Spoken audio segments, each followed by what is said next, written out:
Good evening, Singapore, and to all our viewers across the globe.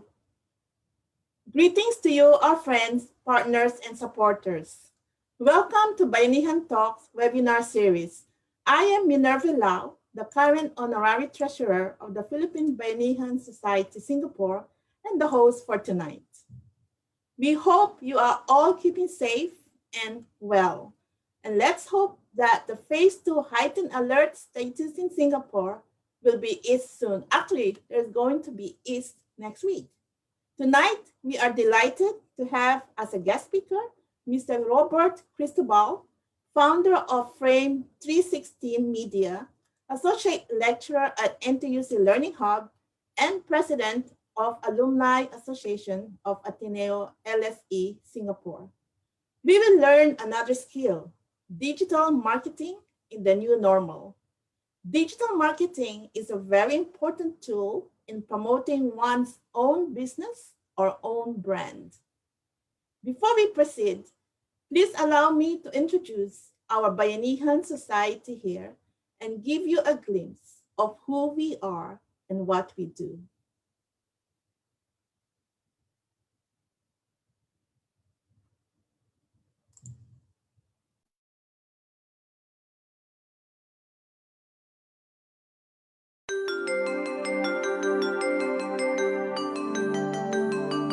On behalf of the board of the Philippine Bayanihan Society in Singapore, I welcome you to the Bayanihan Center. The Bayanihan Center has opened its doors to support the educational, social and cultural needs of Filipinos and others in Singapore. Thanks to the strong partnership between the government of the Philippines and Singapore and the initiative of our founding president, Ms. Jenny Chua, and vice president, Mr. Ning de Guzman. Since its establishment in 2001, more than 13,500 people have undergone skills training at the Bayanihan Center. But the Bayanihan Center is located at 43 Pasir Panjang Road. It provides classrooms, facilities and support for volunteers and community groups to conduct various short-term courses including basic and advanced computer training, nursing aid, hotel and restaurant management, dressmaking, caregiving, cooking, and baking and cosmetology.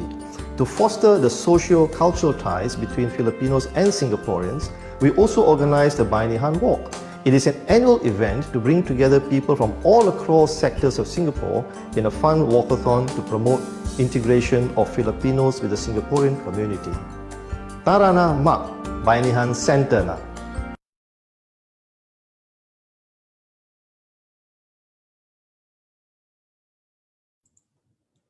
I hope everyone now has a better understanding of what the Bayanihan Society is and what it does. The Society is turning 20 this year, and we hope it has been of service to many of our kababayans here in Singapore. Tonight also marks the 1 year that Bayanihan Society has been holding the webinars like this one. So we are blessed to have our new guest, Mr. Robert Cristobal. Before I call on him, let me introduce our speaker. Mr. Robert Cristobal is the founder and creative storyteller of Frame 316 Media, a Singapore registered storytelling company that has over 20 years of experience in the creative industry, having worked with global multinational companies such as Standard Chartered Bank, APEC, SMRT, NTUC, StarHub, Singapore International Foundation, and Pfizer, to just name a few. He holds a bachelor's degree in computer engineering and a multidisciplinary creative with experience in design, video, application development, corporate marketing strategy, and social media strategy. He is currently the president of the Alumni Association of Ateneo LSE Singapore, having served as its program secretariat head previously. He is actively involved in the Filipino community and is currently the director for program development, communication, and training for the Institute of Computer Engineers of the Philippines, Singapore chapter. Currently an associate lecturer at NTUC Learning Hub teaching adults educate. He's currently an associate lecturer at NTUC Learning Hub teaching adults education under the Skills Future program of the Singapore government. He also teaches in Chatsworth Media, teaching full-time design and marketing students. He is one of the founding directors of Brown Seeds Private Limited, a Singapore-based social enterprise that aims to help transform the lives of high-value crop farmers in the Philippines. He won second place in the Story of the Year for the APEC Storytelling Competition in 2015 and served as Chief Content Officer of TED Talks and Geeks on the Beach, which are frontliners of tech and innovation in the Philippines. These brands were his launching pad for speaking at international tech conferences in Singapore, Philippines, Indonesia, and Vietnam. Last but not least, he regularly creates content on his YouTube channel, Frame 316 Media, that aims to help small business owners grow their business through video. So without further ado, let me now call on Mr. Robert Cristobal. The room is yours, Robert. Thank you for the introduction, Ma'am Minnie. So, good evening, everyone. Let me just turn on my computer. Yep. Thank you for the opportunity to share with the community. So, today, I'll be talking about reimagining marketing in the next normal. So, probably you're asking, why do I need to reimagine, right? Even before the pandemic, if you're a business owner or a leader, you already know the need to evolve. And you understand that the status quo will not get you anywhere. You need to learn new skills and you need to learn to work with people in different ways. And of course, if you're a business owner, you also need to learn how to add value to your customer in an ever changing landscape. So the pandemic just made it more inevitable and everything happened in unprecedented scale. So familiar tayo lahat dito sa nangyayari at kung nasan tayo ngayon. Okay? So, marketing as we know it has changed. And with the retail shutdown, sports at a standstill, and upfronts effectively canceled, many of the channel yung companies, they have traditionally relied, wala na sila sa business. So nakikita natin na uh, naging challenging para sa karamihan yung naging ano ba to, yung impact nitong COVID-19. Definitely magre-reopen pa naman ang ating mga shopping channels, pero marketers need to adjust to a very different environment in the short term. So as a marketer, and if you're a small business owner, most likely ikaw din yung you serve as the marketer of your business, you need to adjust and adapt. Okay, but first, let us define what the next normal is in business. What does this look like, and is there a possibility that we will go back to what it used to be? So in the age of hyperconnectivity, it is the best time to be human again. This means choosing leadership over management and showing up when it matters. I just want to spend a bit of time about discussing what it means to be the best time to be human again. Dito kasi lalabas yung talagang skill set mo, yung innate skill set mo as a business owner. Lalabas dito kung ikaw ba ay leader, kung ikaw ba ay value-centric business owner, or ikaw ba ay masyado ka lang driven ng profit. And in a hyper-connected world, madali na lang din nakikita ng mga tao ngayon kung ano ba talaga yung interest mo na pag pumasok ka sa business, sa bawat post mo na ginagawa mo sa yung business social media channels. Nalalaman nila. So, madali nilang makikita yon. And we know what it feels like to spend countless hours in front of a computer. Alam natin yun, nasanay tayo bigla ngayon na parang video conferencing na lang halos lahat ng nangyayari. Parang majority of our work hours na spend sa harap ng computer. Napansin natin na Ang hirap minsan ng back-to-back na na meeting maghapon. Ako, I'm teaching part-time sa NTUC Learning Hub, and I really don't enjoy na maghapon nakaupo sa harap ng computer. Mas gusto ko pa rin yung um, physical na nagtuturo. But strangely enough, because of that more personalized learning through computers and parang halos face to face, we can actually feel more closely connected now than in a physical gathering.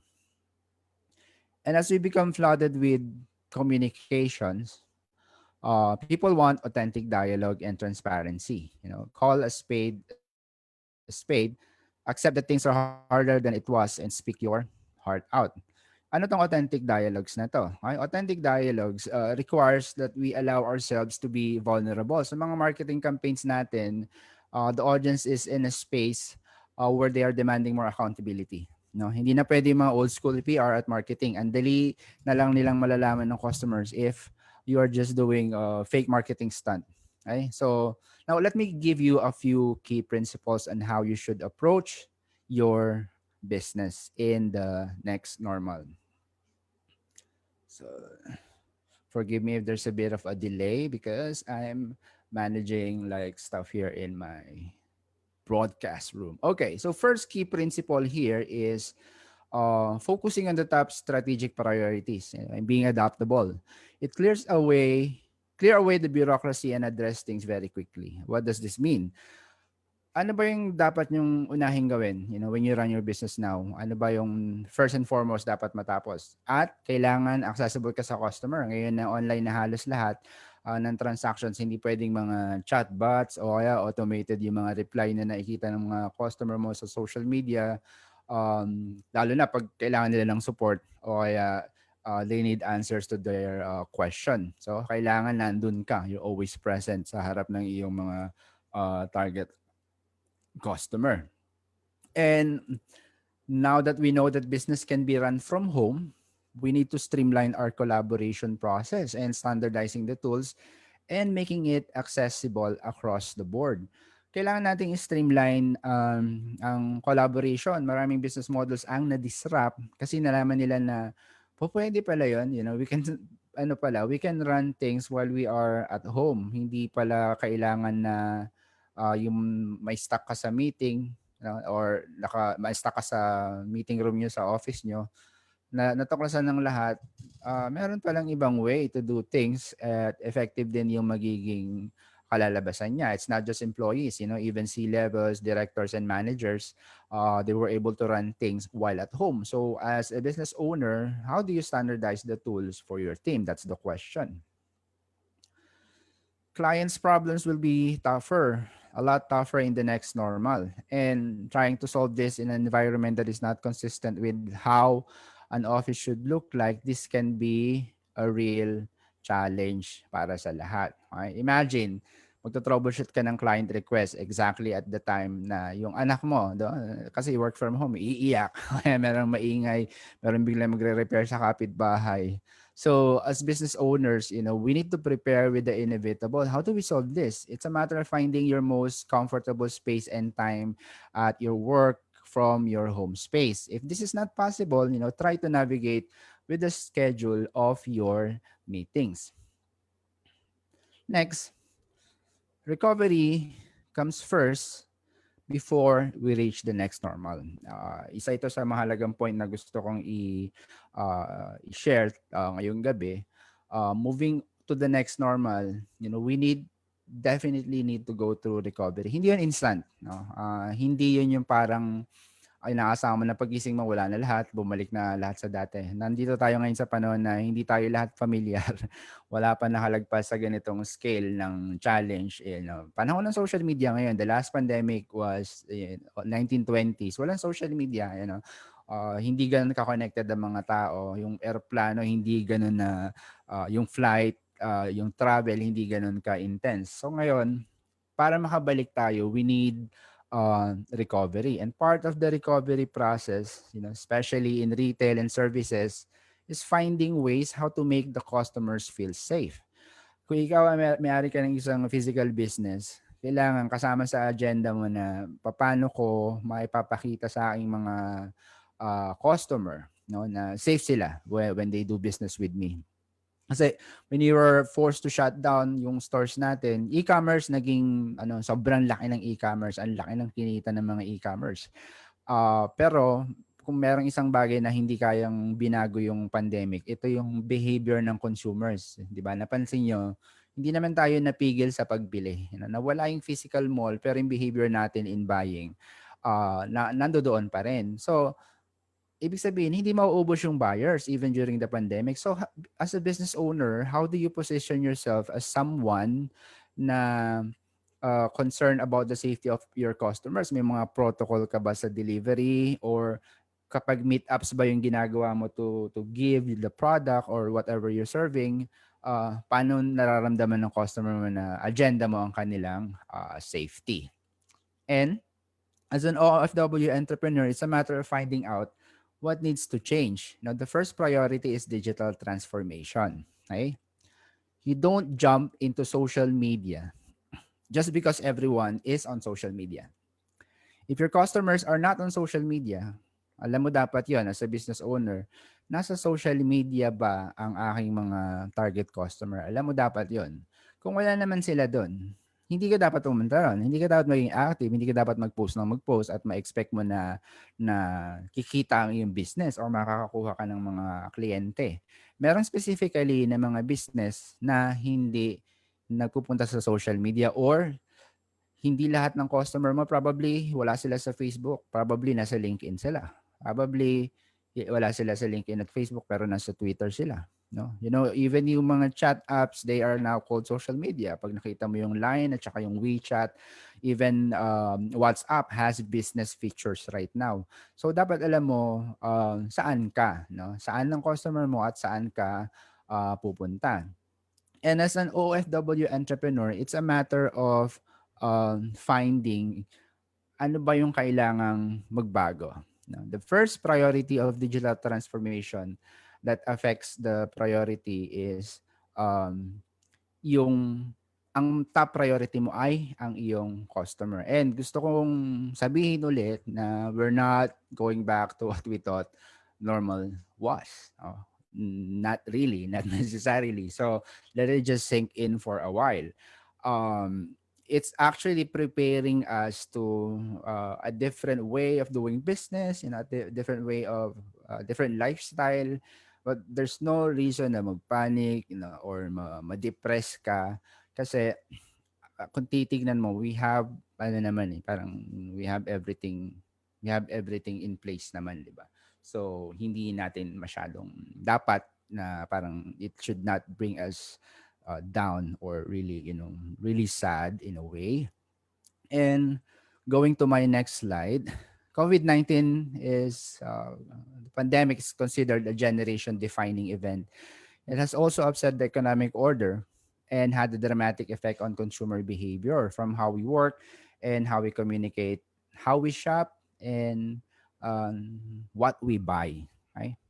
For businesses, these changes present a great opportunity um, para mag-market, no? And how do we change the game of marketing? And with the change that comes in front of us, there's also great opportunity. So the question is, how do we make the best out of these opportunities? So what will be crucial to marketing in the next normal? So in the next few slides, I will be discussing, big picture ideas para malaman natin ano yung mga crucial, ano yung dapat natin gawin, ano yung dapat nating unahin, as business owners, as OFW business owners. First, yung tinatawag ko na purpose-led companies. Okay?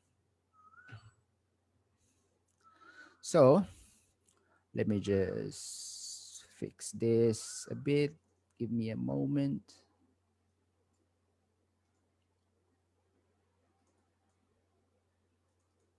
Oops, sorry. Yan, para kasama ako sa frame. Okay.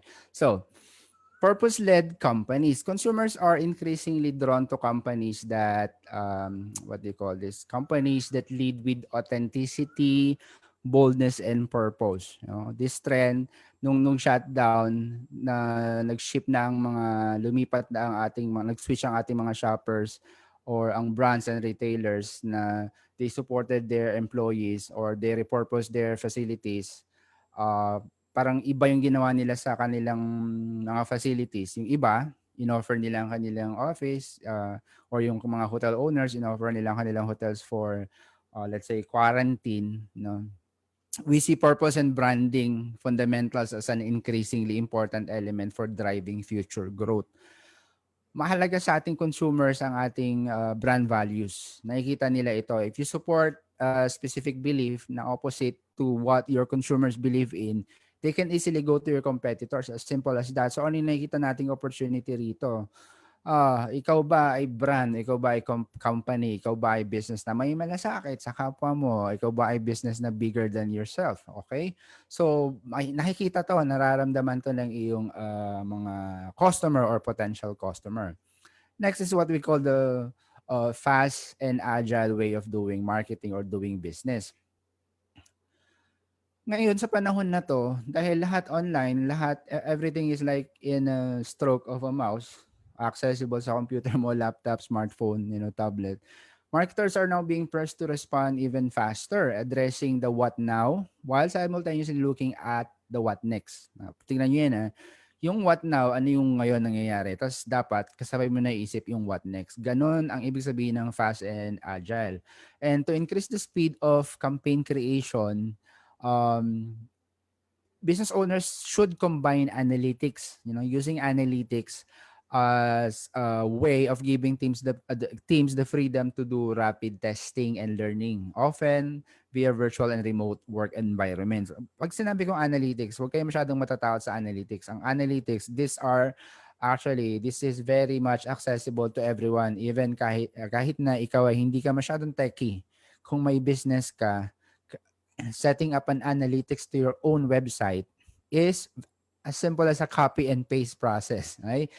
Hindi ka dapat natatakot. Hindi scary thing ang analytics, but kailangan nyo makita na malaking maitutulong nito sa iyong company. Tsaka hindi na pwede ngayon ng slow response. And you need to maximize advanced technology tools that can give you enough data to know what your customers want. Data-driven decisions. Ito ay mahalaga ngayon, sa panahon ngayon, lalo na sa next normal.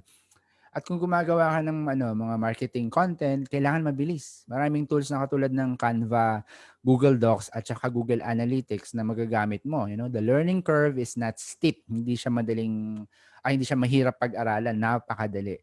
You don't need an expert to get started with these tools. Next, sa ating mga what will be crucial in the marketing in the next normal is a digital accelerated strategy. Nakita natin in a matter of weeks, no? In a matter of weeks, nung nagsisimula yung pandemic, parang biglang nag-zoom, parang biglang nag-fast forward na yung mga ayaw ng video conferencing, napilitan bigla mag-video conferencing. Yung mga hindi nila masyadong iniintindi ang mga digital strategy, napilitan sila ngayon na gawin yan. Kasi online and mobile, naging channel of choice na for many consumers. Ay hindi natin maiaalis. Meron pa talaga nagsasabing, hindi ko pa kailangan yan before the pandemic. Hindi naman mahalaga na nandiyan ako sa social media or may website akong simpleng website lang. So, ang ginawa ng pandemic, first few weeks, na-force lahat na i-adapt yung digital strategy. And makikita natin, in the next normal, companies that act quickly to innovate with digital experiences and marketing interactions will establish a strong advantage. And gusto ko ring banggitin na malaking potential din to, if you are skilled in this space. Hindi ka mawawalan halos ng gagawin. Hindi ko sinabing trabaho kasi gagawin, meron. Pero if how you earn money from what you will be doing, it's really up to you. Pero if you are in this space at skilled ka rito, hindi ka mawawalan ng gagawin. Kung sa 2021, masyado ka pa rin favored or pabor ka pa din sa mga pamphlets, kumpara sa digital strategy, you are way, way behind. Pero digital strategy is not just about the way you do marketing. It's also about the way you engage with consumers. Yung WhatsApp mo ba, converted na ba yan sa business account? baka hindi, iba sa inyo, hindi nyo alam, ang WhatsApp pwedeng i-convert sa business account. Libre lang yon. May Google My Business ka na ba? Libre ang Google My Business. Kapag hinanap ka, yung kapangalan ng company mo, hinanap yung name mo, lumabas sa Google, yung Google My Business, parang magkakaroon ka ng mini website for free doon sa first page ng Google. Just by using Google My Business, hindi mo kailangan magbayad ng ng ads. Kasi libre 'yon. Lalabas yung company mo ron, may address ka, tapos merong direct access para tawagan ka. Yung mga ganun, dapat nakikita natin yun as opportunity.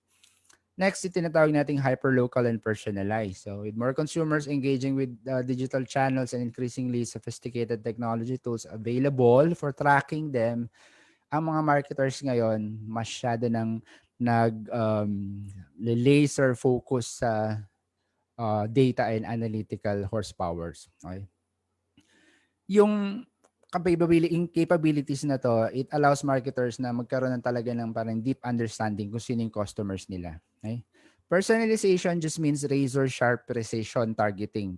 If you're selling, example, if you're selling gym apparels, no, hindi dapat makita ng mga taong hindi naman pumupunta sa gym yung ad mo, yung campaign mo, hindi nila dapat makita yon, hindi mo sila customer eh. Kung ang local store mo at delivery capability mo ay Singapore lang, hindi dapat makita ng mga tao sa Malaysia. Hindi dapat makita ng mga tao sa Indonesia. Yun yung hyper focus no na and personalization na strategy. Yun yung tinatawag nating hyper-local and personalized. Okay? And next, yung tinatawag kong self-funded, no? Self-funded, consistent and aggressive spend management is hardly the most glamorous component of marketing. Anong ibig sabihin nito? Hindi ka lang dapat gastos ng gastos. Dapat paggawa mo ng mga campaign, kunyari, kung dati nagbabudget ka pa para sa mga nagsushoot ng picture mo or nagsushoot ng video mo, baka pwedeng ikaw na lang gumawa nun ngayon. Or meron kang kakilala, meron kang kamag-anak. No? Mga OFW, maraming pinapaaral sa Pilipinas. Baka isa sa pinapaaral nyo, magaling na graphic designer. No? Yan, kasama yan sa sa self-funding. Media spending kasi, tinatawag nating media spending, it's about the the money that you spend to market yourself with digital media. Kasama na dyan yung Google Display Ads, YouTube Ads, Facebook Ads. Lahat ng ginagastos mo dito, you can try to find a way na maging self-funded. When I say self-funded, remember, it doesn't necessarily need to equate with pera. Okay? It can be resources. Okay? Yun yung pwede nating makita. Ito mga next few slides. Ito yung challenge na sinasabi ko. Ito yung mga changes.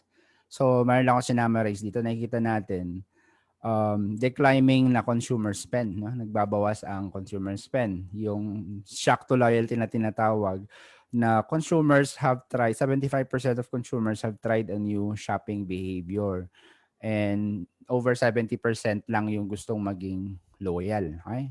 Tapos retail sales, alam natin lahat 'to, bumagsak ang retail sales. Tapos sa media, decreasing media spend. Okay? So ngayon, paano 'to magiging opportunity? Sa e-commerce surge, 10 years of e-commerce penetration growth in a matter of months lang. Okay? Tapos ang consumer attention tumaas. Kasi nasa bahay lang lahat eh. Okay? Hindi sila masyado nag-iikilos, hindi masyado naggagalaw. So yung consumer attention tumaas. Tapos millions of real-time demand signals to drive hyper-local actions. Yun nga yung sinabi ko kanina na hyper-local na strategy. And mga self-bank growth, 30% efficiency up for grabs to reinvest in recovery. Ano tong self-bank growth na to? Yung na-manage ko, binanggit ko kanina na self-funding. Merong mga business owners maliliit, hindi na sila naglalabas halos ng pera nila, and they manage it in a different way na hindi katulad ng dati na wala pang pandemic. So, the future is already here and it's time to lean in. And there is a specific model that is shaping how the marketing in the next normal should be done. In the next slide, I'm going to talk about capabilities and enablers. Malapit na tayong matapos sa mga take note dyan, okay? As a business owner, dapat alam mo where to access all this. This can be someone from your team. So ito yung capabilities and enablers. Okay? So, which capabilities, nakita mo dyan sa kaliwa, which capabilities are needed to deliver marketing work? Tapos sa kanan, ano yung enablers na, instead of you delivering marketing work, you leverage on talent. Hindi lang within your company, maging sa labas ng company. So capabilities, ibig sabihin nito, ito yung mga skill set, ito yung mga dapat pinag-aaralan mo na kung gusto mo mag-upgrade ng iyong skill, mag-aral ka nito or kumuha ka ng mga taong magaling dito. Strategy and insights. Okay? Creative and content, media and channel activation, customer experience and personalization, measurement and marketing ROI, tas product and pricing.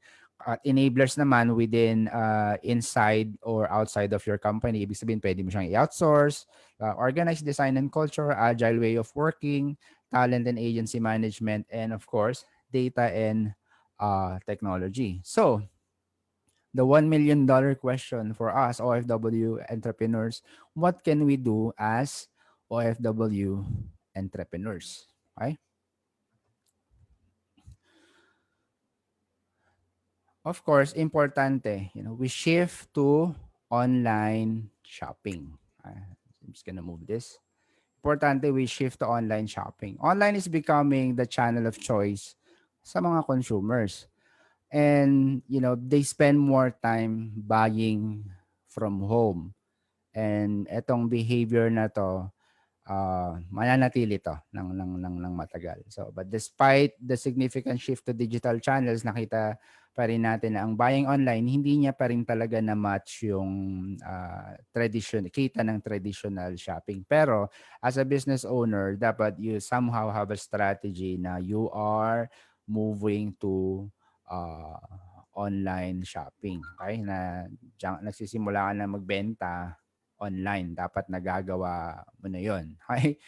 Susunod, yung media usage and advertising. You need to start focusing on creating marketing media in whatever way you can. Okay? Sa panahon ngayon, hindi mo kailangan ng mamahaling camera. Hindi mo kailangan ng mamahaling editing software. Ang cellphone mo, pwedeng gamitin, to create impactful media, to create high impact media. Okay? At mahalaga, pumunta ka doon sa strategy na media usage and advertising. Pinakamahalaga din sa lahat, yung spend management. Okay? Effective spend management.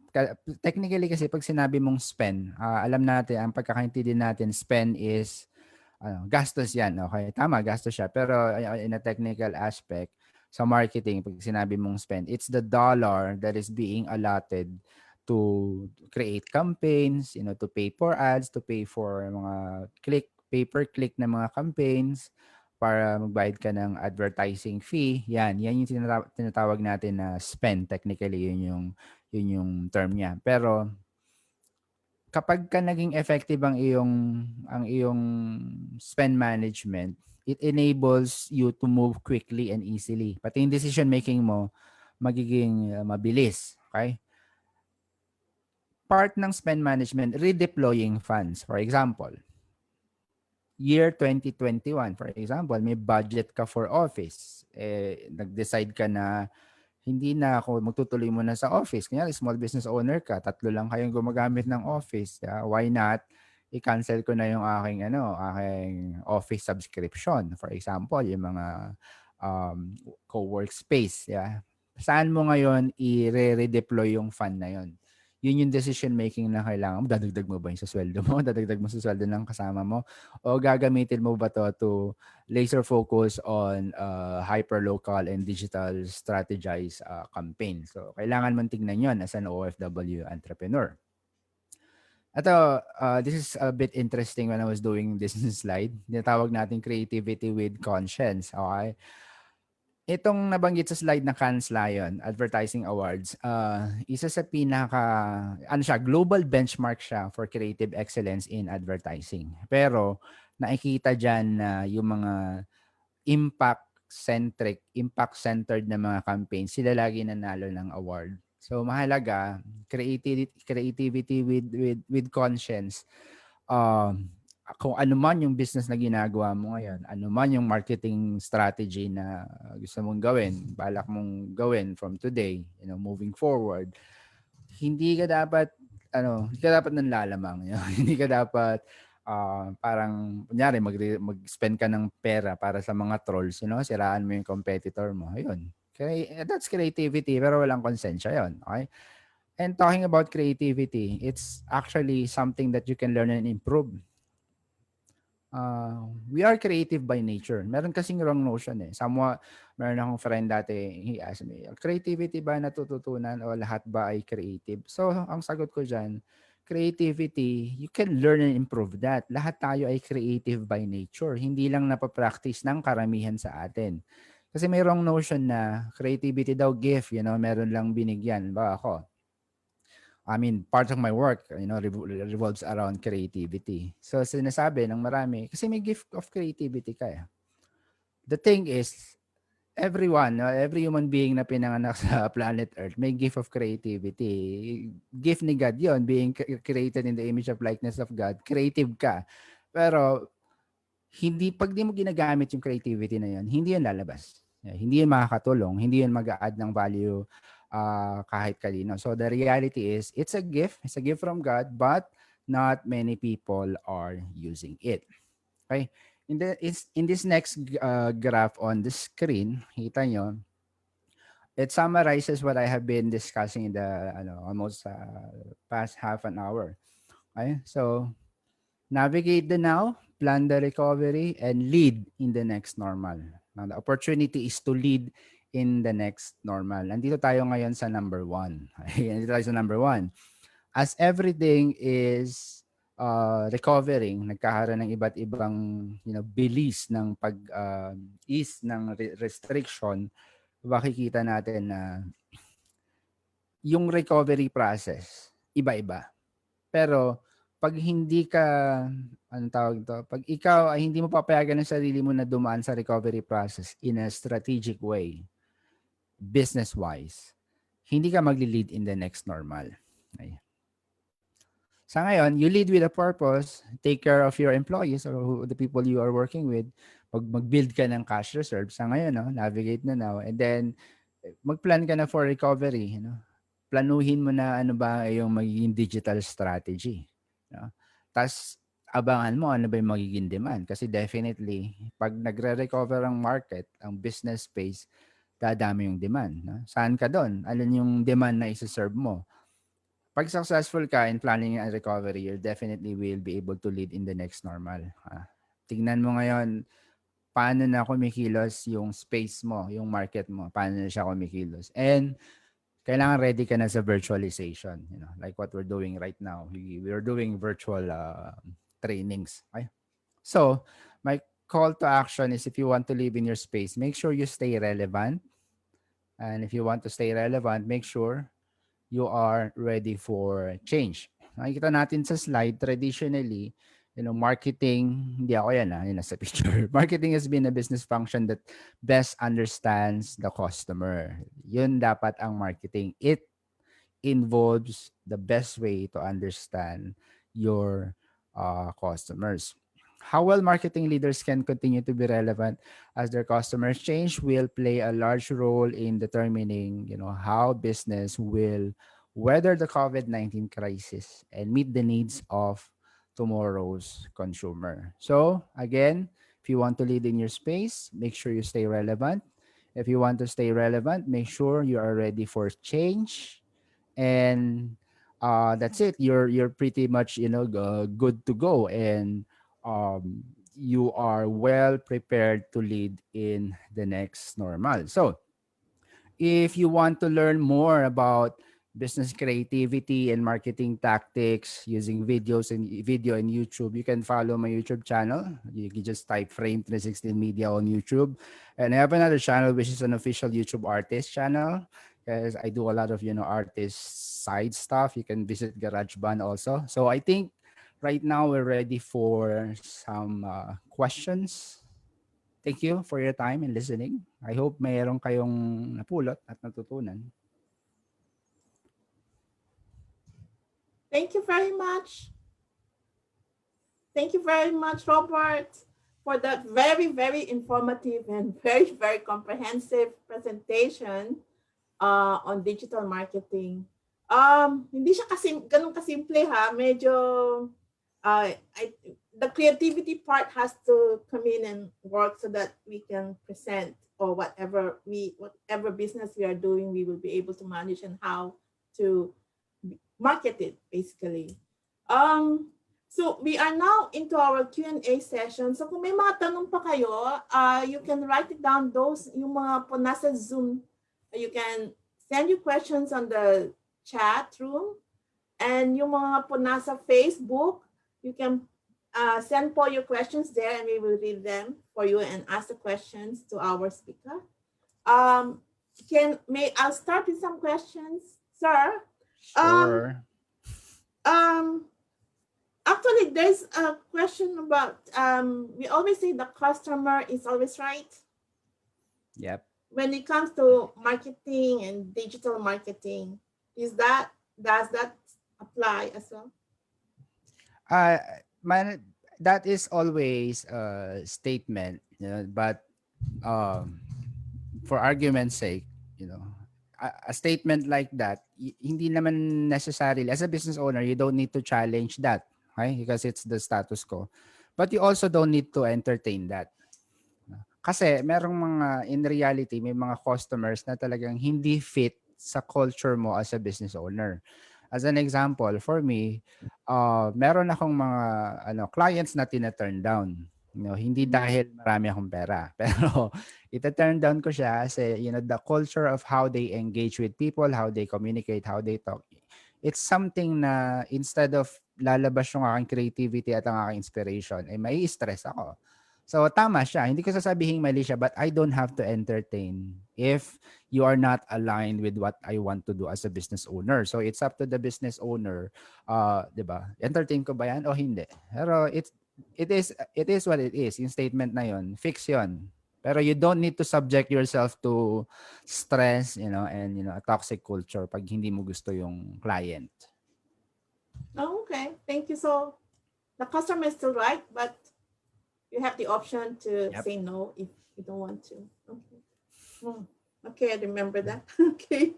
The other question I have, which I mentioned earlier, kasi marketing is also linked to marketing not just your company, but also marketing your brand. It could be a company's brand or your personal brand.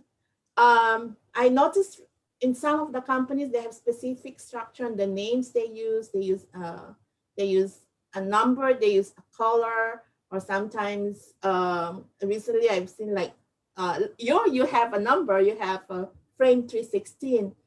Any insights on what kind of naming or what kind of names might be more marketable in that sense? Or why did you choose that name? Okay, for me, example ko muna, explain ko yung bakit frame 316. So when people ask me, or clients, they ask me, why did you call your company, your brand frame 316? So I would tell them, kasi the company is a storytelling company. So I would always relate to that something na sasabihin ko. It's based on the greatest story na nabasa ko, which is true. When I came up with Frame 316, I have that story in mind, which is the story of this king who has his own kingdom, but iniwan niya yung kanyang kingdom para iligtas ang kingdom ng iba. Basically, this is the story of Jesus Christ sa John 3:16.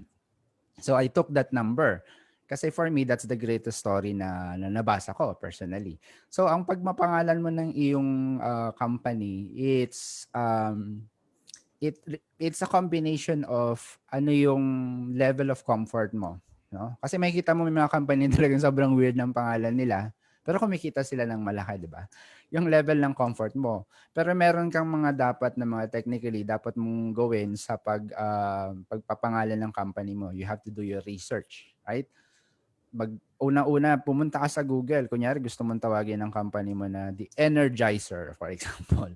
Pag Google ka, makikita mo, baterya pala yon. Parang ganon. So, pag ako, tinawag yung pangalan ko The Energizer, pag ginugel, lalabas agad yung battery, hindi ako. So, minsan, i-combine mo, ano yung level ng comfort mo, tapos ano ba yung available sa market.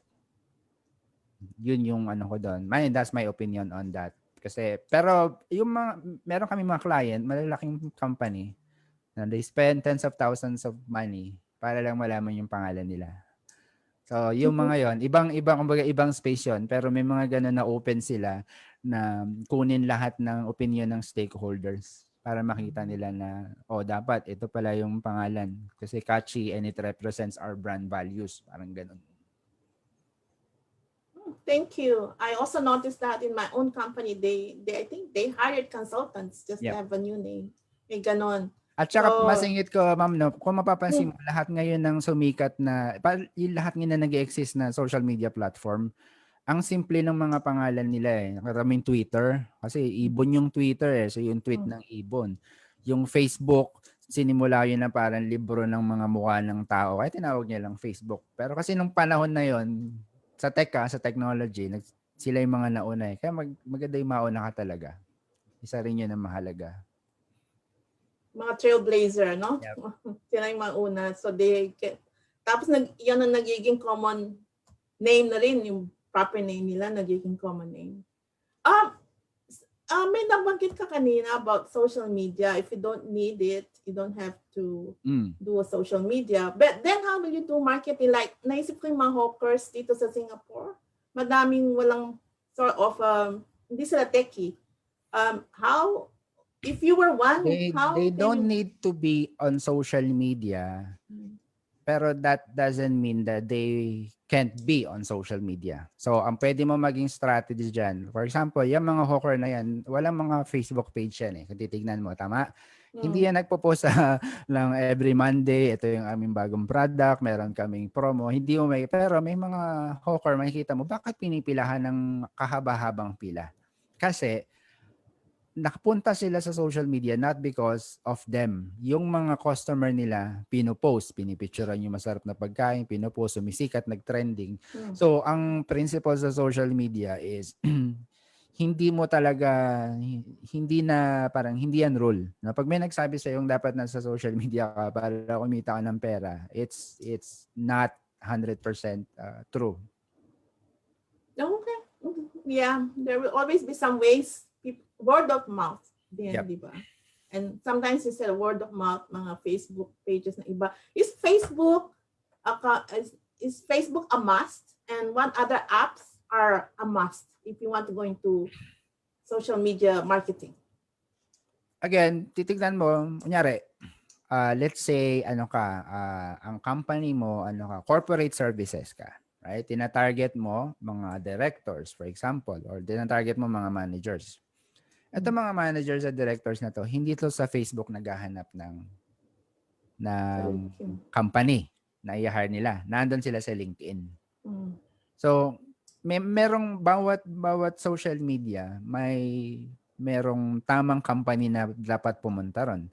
Ang Instagram, okay? Pag ang business mo ay practically Instagrammable or masyadong visual. Kunyari, kung may restaurant ka, dapat nasa Instagram ka. Kung ikaw ay nasa, let's say, floral company ka, dapat nasa Instagram ka. Pero lahat ng mga business na ang kausap mo, let's say, matataas ang ranggo sa company, hindi mo sila makikita sa Facebook. Kaya mamaya mag-advertise ka, mag-spend ka, let's say, ng $1,000 sa Facebook ads, hindi naman sasabihin sa inyo Facebook na wala dito yung hinahanap mo. Pero, di ba, kanyari, kahit tanungin mo, lahat ng kilala yung mga director, mga manager, na saan ka nagpupunta, sasabihin nila, nasa LinkedIn kami. Punta lang kami sa Facebook para tignan anong ginagawa ng anak namin, ano yung huling binili. Binigyan ko ng pera eh. Ano ba yung pinost niya? Parang ganun. Pero they're not necessarily. So alamin mo, kaya meron akong binanggit kanina data-driven decisions. Because of analytics, malalaman mo nasaan ang mga tao, nasaan ang concentration ng mga tao sa bawat social media. For example, ang Twitter. Ang company ko, active ako sa Twitter kasi I'm targeting English-speaking clients outside of Singapore. Pero ang lahat ng kliyente sa Singapore, hindi sila masyado sa Twitter. Pag pumunta ka sa Twitter, ang trending sa Singapore Twitter, K-pop. Pero I am on Twitter not because for the Singapore market. Parang ganun. Okay. May tanong po tayo on Facebook from Lester Mark. What can you say about drop shipping? Do you think it will be a good online business? Hindi ako masyado familiar sa dropshipping, no. I have a rough idea what a dropshipping and how it works how it works. Pero ang masasabi ko, merong magiging limitations based on what I understand from before. Unang-una na yung mga tinatawag nating restrictions. Dropshipping kasi, for example ng dropshipping, sa pagkakaintindi ko, ako graphic designer. No, graphic designer ako. Gusto ko magtayo ng business na t-shirt. T-shirt ng business design and t-shirt printing.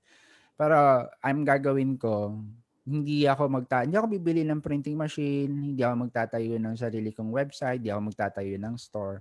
Pero merong mga company na ang ginagawa ng company na yon, lahat ng graphic designer pupunta ka doon, tapos sila na yung magko-cover ng pag-print ng t-shirt mo. Sila rin na magpo-fulfill ng orders.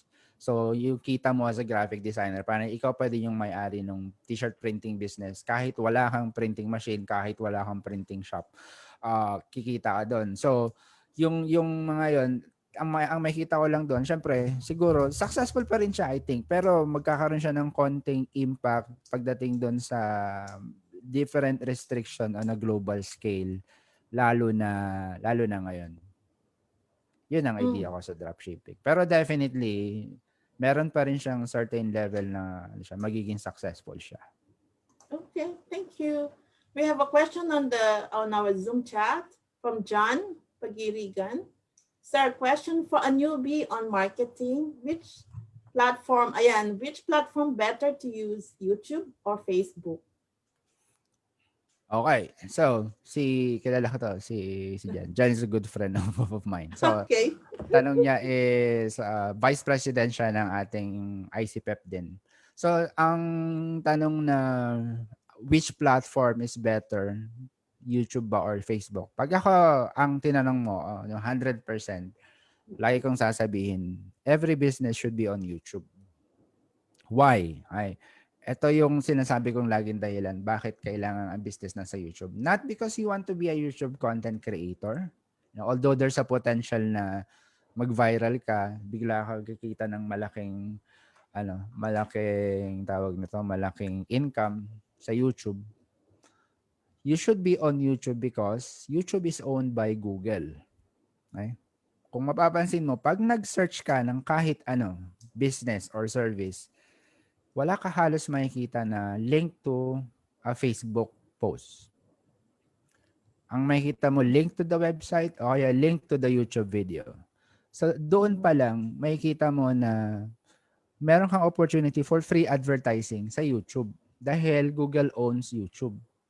It makes sense na pag everyone searches on YouTube, mas ma-access nila ang content mo kung meron kang content sa YouTube. Kaya yung ako, papakita ko na lang, yung YouTube channel ko, this is a key marketing strategy for me. I get a lot of calls from clients na nakapanood lang ng aking video, pero I'm not on YouTube kasi I want to be, parang gusto ko maging content creator.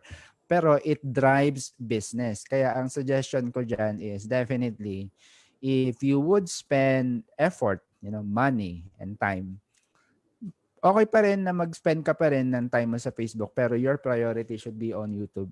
YouTube only on doon lang sa reason na pag-aari ito ng Google. Ang pinakamalaking search engine, Google. Ang pangalawang pinakamalaking search engine, YouTube.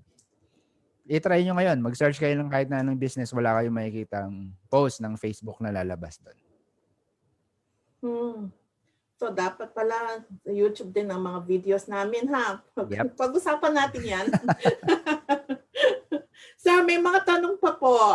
How long does it take before I start seeing results from social media marketing?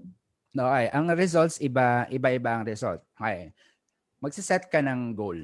Okay. Kunyari, i-define mo ano ba gusto mong result. Kasi pag sinabi mong result, sobrang vague nun eh. So, ang social media kasi, it has to be based on a goal. For example, meron akong $50 na budget. Kunyari lang, no? OFW entrepreneur, yun yung mga range natin, di ba? Meron tayong $50 na budget to create a campaign. Bago ko pumunta sa campaign, dapat alam ko na anong gusto kong mangyari sa $50.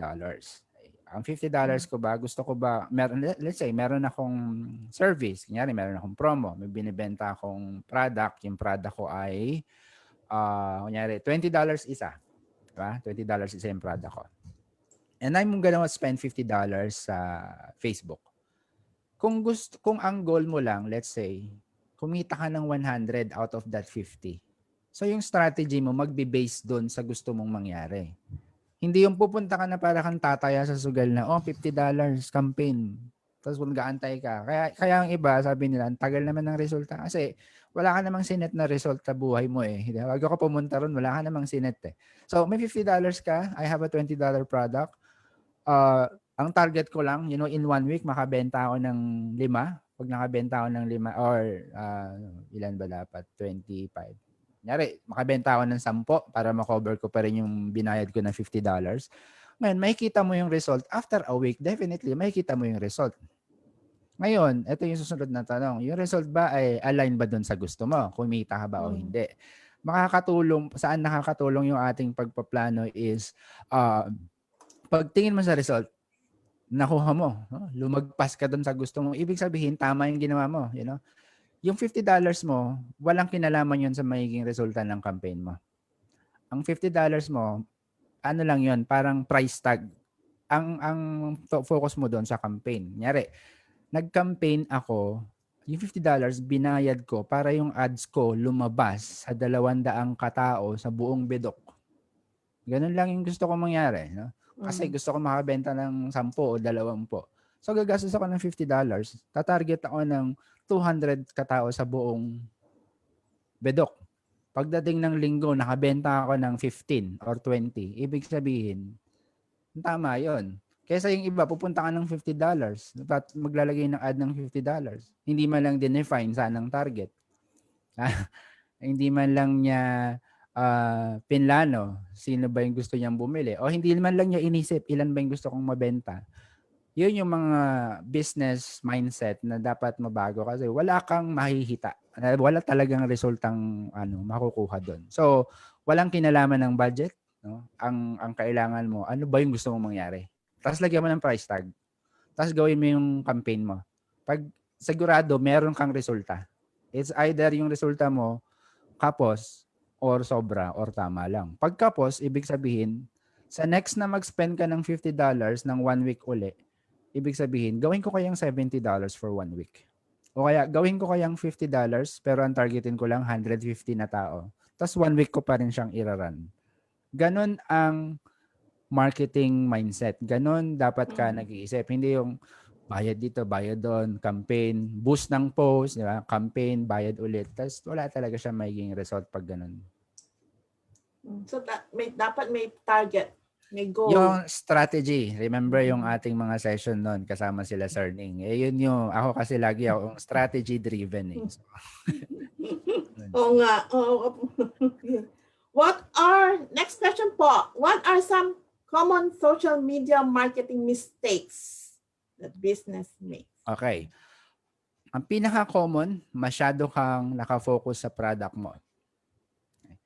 Ay, ang produkto, kahit anong ganda ng produkto, hindi nakaka-relate ang tao dyan. Ay, ang business, ang successful business, ito ay successful connection ng isang tao sa kanyang kapwa-tao.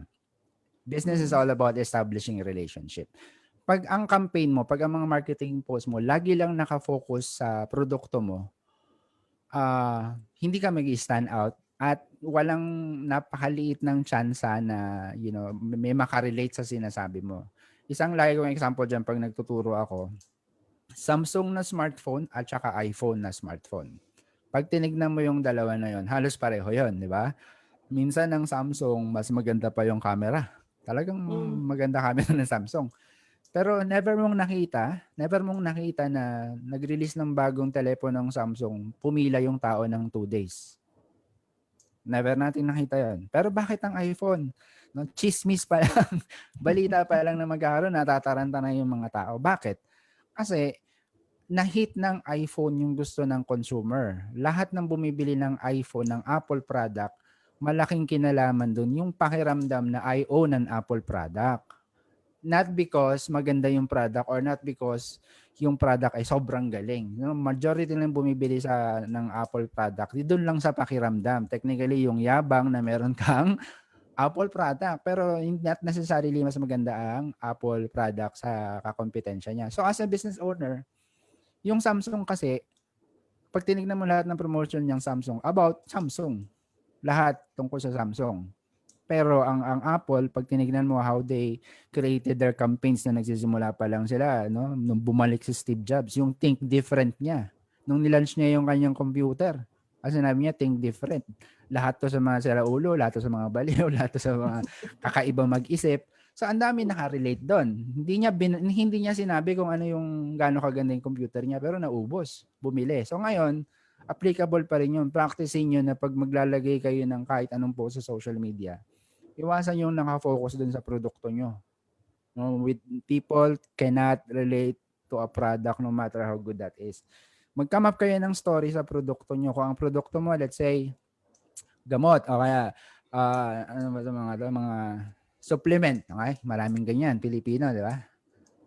Pag ang lagi mong post, yung picture ng supplement, herbal medicine or supplementary, kung ano man yon, supplementary vitamins mo, tapos lagi lang Mm. nakalagay yung feature, lagi lang nakalagay na lalakas ka dito, magiging ganito ka. Walang matutuwa doon. Okay? Kasi lahat ng kalaban mo sa social media, yun yung pinopost. Kaya why not, ang i-post mo is magsulat sa social media na bakit mahalaga na pinapahalagahan ng tao ang kanyang katawan. Bakit mahalaga na ang everyday na decision making ng isang tao dapat nakikita niya na mahalagang ma-preserve ang kanyang health. Nakakabit yung product mo ron, pero yun yung field of expertise, yun yung concern mo na nakikita, mas makaka-relate sa yung mga taong kailangan ng gamot, kailangan ng supplementary health chorba, whatever that is. So, avoid focusing on your product. Thank you. Avoid focusing on your product, but enhance the benefits. Siguro, ewan ko. Oh, okay. Parang, we don't have any more questions yet. I'm looking at both our Zoom chat and Facebook. Medyo nahihiya yung mga ibang tao, ha? Sa mga... Oo nga, natatakot yata sila sa akin. Hindi naman. So, kung naintindihan nilang mabuti, ganun yun. Ganun ba yun? Sayang nga. Okay. So, ako wala na rin question kasi naitanong ko na yung mga gusto kong itanong. So, sir, any last advice from you? Okay. Ang advice ko lang is when you go into a digital strategy or any kind of business, wag mong hangaring yumaman. Okay? Ang hangarin mo is how you can add value to the people around you. Business is about finding a specific group of people na merong needs. At ikaw as a business owner, i-design mo yung solution dun sa needs na yon. And as long as there is a need, merong business na pwedeng lumabas out of providing value or solving that need. Kaya pag lalo na OFW, no, sa ating mga kasama sa community, wag kayong magtatayo ng business or papasok sa isang business kasi nakita nyo na parang may demand o lahat nag-i-invest doon o lahat pumapasok doon. Yung hard-earned money mo na iisatayo mo sa isang business, dapat related sa pagkatao mo. Okay? Dapat related sa skill mo. Meron kasi yan, skill at saka passion. Ang skill, lahat ng ginagawa mo ngayon na may taong nagbabayad sa'yo. No? Kahit nagsasarado ka lang ng pinto sa hotel, skill yun kasi may nagbabayad sa'yo. Kasi walang taong nasa matinong kaisipan na babayaran ka na hindi ka skilled. Ang passion naman, ito lahat ng willing kang gawin kahit hindi ka bayaran. No? Para maging successful ka na business owner, ipag-combine mo yung passion mo at skill mo. No? Example, for myself, no? Hindi ko sinasabing sobrang successful na ako. Ang passion ko magturo. Ang skill ko ay creativity. So right now, in the business space, what I'm actually doing is I am teaching business owners how to be creative. When I say teaching them how to be creative, pag pumunta kayo sa website ko, makikita nyo, helping brands tell better stories. Kasi for me, business is all about communicating din. Kailangan may communicate mo ng tama. Pag hindi mo kaya communicate anong ginagawa mo, kaya pagka in 1 minute may nagtanong sa'yo, what does your business do? Tapos nagkukumahog ka. Ay, nagpiprint kami. Ay, nagde-design kami ng ganito. Ay, gumagawa kami ng ganito. Okay? So, yun yung ginagawa nyo. But when people ask you, what does your business do? Dapat ang sagot nyo doon, ano yung value mo doon sa grupo na gusto mong tulungan. As an example for me, when someone asks me, what do you do, Robert? I help brands tell better stories. Nakapasok doon, I'm a designer. Gumagawa ako ng video, nagde-design ako ng marketing strategy. Pero hindi ko sinasabi lahat yun. I will just tell them, I help brands tell better stories. Kasi all-encompassing lahat yon. So, what do you want to help people and with at ano yung gusto mong maging impact sa kanila nung tulong mo? Parang topic uli yun. For the next session na siguro. Opo.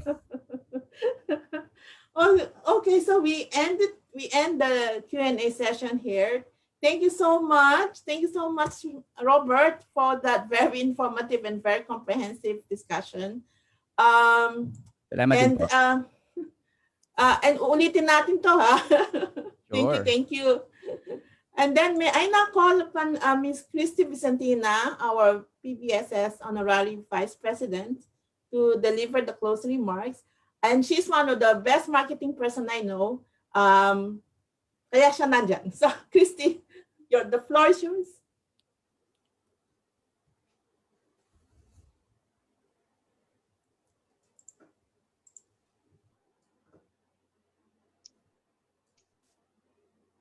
Thank you, Minnie.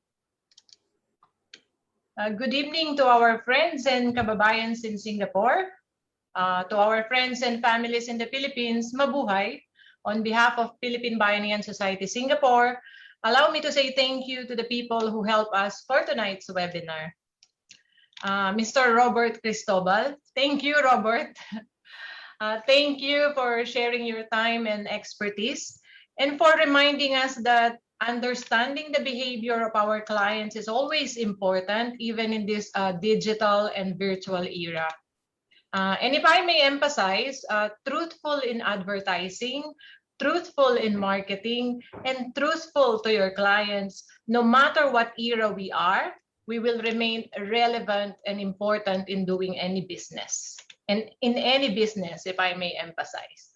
So sana po marami tayong natutunan that we can apply to our respective businesses or future businesses to ensure a digital or smooth digital transition. Wala na tayong magagawa doon kundi sumabay doon sa era na yon. Otherwise, mapag-iiwanan tayo sa pansitan. So maraming salamat din to all our friends who always help us to promote our webinars. Of course, we have the Philippine Embassy Singapore led by His Excellency Ambassador Joseph Del Maria. Thank you, Amba. And Richard and Rex of FLPH, Lynn of CDE, Eloisa of FAUS, Miss Lucy Tagle of Miss Petit Team, Fast Associates, Rated J, Lucky Plaza Ladies, FAS, Mau and Luz, UAP, ISO Lester, Ateneo, LSE. Siyempre, si Robert is also the president of the Ateneo LSE Alumni. Tama ba, Robert? So pag kailangan niyo po ng another information on Ateneo LSE, you can buzz or you can message Robert as well.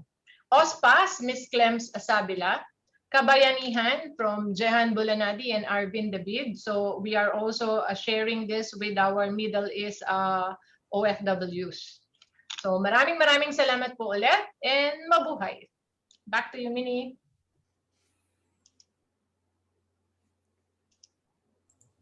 Thank you. Thank you. Yes, for those who don't know where Bayanihan Center is, it's at 43 Pasir Panjang Road. You can email us at bayanihancenter@singnet.com.sg or call 6474-3700 for any inquiry or any suggestion of topics that we can discuss in the webinar, or any suggestion for projects, so we can discuss and see what we can do together. Please like our Facebook page, that is facebook.com/Bayanihan Society SG. Please follow us on Instagram at Bayanihan Society SG. Ito yung mga marketing pages and marketing sites. So, and please support us by donating via giving.sg/PBSS. Also, in addition, we wish to encourage interested companies who wish to support the society by sponsoring or advertising in our webinars and projects. The next one, besides webinars, we also have our lecture. So for details, please email Cecile or Mindy at bayanihancenter@singnet.com.sg. Thank you all very much for joining us today. We hope this has been a very fruitful discussion, very informative discussion. Hopefully, those who are doing their own business or promoting their own brands, you have at least some tips there from our own Mr. Robert Cristobal. Thank you so much, Robert. And our next Bayanihan webinar is on June 24, Thursday also, and the topic will be poetry as a cure for trauma. So ibang klase naman po ito. Our guest speaker is Mr. Eric Tinsay Valles, who is the director of Poetry Festival Singapore, and is also an author of a book called Awards in Transit and After the Fall. So we also like to let you know that we are preparing for this annual Bayanihan Lecture 2021. It's scheduled to be held on Sunday, August 29, 2021, from 3 p.m. to 5 p.m. And our keynote speaker is Father Aristotle C.D. of the Society of Jesus. He's a Jesuit with a doctorate degree. He's the president of ERDA Foundation and also president of Xavier School in the Philippines. So please mark the date, August 29, 2021, this year, 3 p.m. to 5 p.m., our Bayanihan Lecture 2021. We also, today is June 10. 2 days from now would be June 12. And it will be the 123rd anniversary of the Philippine Independence Day. So greetings from the Bayanihan, from the Philippine Bayanihan Society Singapore. And let's treasure and enjoy true independence and freedom. So at this point, I'd like to close our webinar. I hope you had a good listening period. And please keep well, keep safe. Please wear your mask even when outside, and keep safe distance still, always. Good night and God bless. Bye.